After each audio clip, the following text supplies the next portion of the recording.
ഏതെങ്കിലും ഒരു മനുഷ്യൻ ഒരു കൃഷി നടത്തുന്നു, ഒരു ചെടി വെക്കുന്നു, ഒരു മരം നടുന്നു, അതിൽ നിന്ന് ആര് ഭക്ഷണം കഴിച്ചാലും അതിൻ്റെ പ്രതിഫലം അവന് ലഭിച്ചുകൊണ്ടേയിരിക്കും. ഒരെണ്ണാൻ വന്നിട്ടൊരു മാങ്ങ, നമ്മൾ നട്ട മാവിൽ നിന്നൊരു മാങ്ങ തിന്നുകൊണ്ടിരിക്കുകയാണ്, അതിൻ്റെ പ്രതിഫലം കിട്ടും. ആ എണ്ണാൻ തിന്നുകൊണ്ടിരിക്കുമ്പോൾ ഇത്തിരി ഇങ്ങനെ അതിൽ നിന്ന് ചെറിയ ചെറിയ പീസുകൾ താഴേക്ക് വീഴും, സ്വാഭാവികം. അത് ഉറുമ്പുകൾ വന്നിട്ട് തിന്നുകൊണ്ടിരിക്കും, അതിൻ്റെ പ്രതിഫലം കിട്ടും. ആ ഉറുമ്പുകൾ തിന്നുന്നതിന് വളരെ നിസ്സാരമായിരിക്കും, അതിൻ്റെ പ്രതിഫലം കിട്ടും.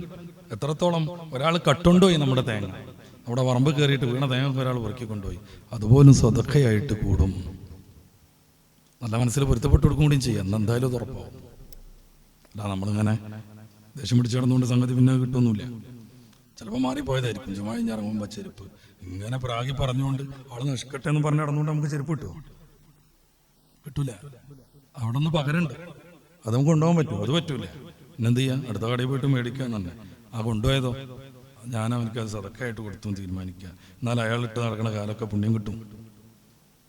മരത്തിൻ്റെ കാര്യത്തിൽ നമ്മൾ വെച്ച മരത്തിൽ നിന്ന് ആരൊക്കെ തിന്നണം, കുറച്ച് മുമ്പേ മുതൽ നമ്മൾ നോക്കണം കേട്ടോ.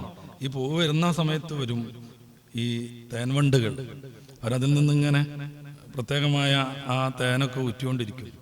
ലക്ഷക്കണക്കിന് പൂക്കളിൽ നിന്ന് തേനെടുത്തിട്ടാണ് ഒരു തുള്ളി തേനൊക്കെ ഉണ്ടാക്കുന്നത് ഈ സാധു തേനീച്ചകൾ.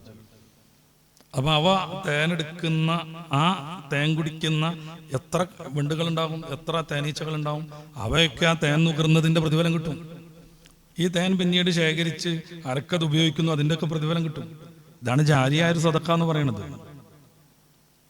അപ്പം ഇമാം മുസ്ലിം നിവേദനം ചെയ്യുന്ന ഹദീസ്, ആരെങ്കിലും അതിൽ നിന്ന് എന്ത് കഴിച്ചാലും ലാ യർസുഖുഹു അഹദുൻ ഇല്ലാ കാന ലഹു സദഖ, അത് അവന്റെ സദഖയായി മാറും എന്നാണ്.